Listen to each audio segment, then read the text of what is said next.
Good news sa mga motorista, nakakakita ng malaking indikasyon ng big-time rollback sa presyo ng mga produktong petrolyo sa susunod na linggo ang Department of Energy.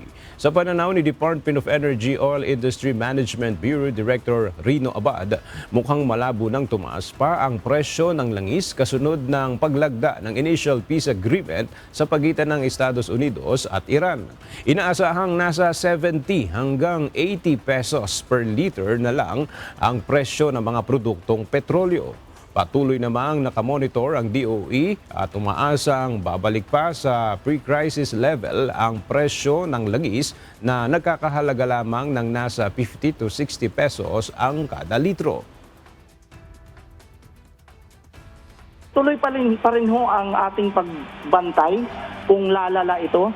But kung hindi na ho at may 2 months kung 60 days na sinasabi na compliance period yung US and Iran doon sa mga conditions ng kanilang agreement, pag na-sustain ho yun, mukhang magtutuloy-tuloy na ho tayo na muling maibabalik natin yung level ng price at level ng supply before the crisis.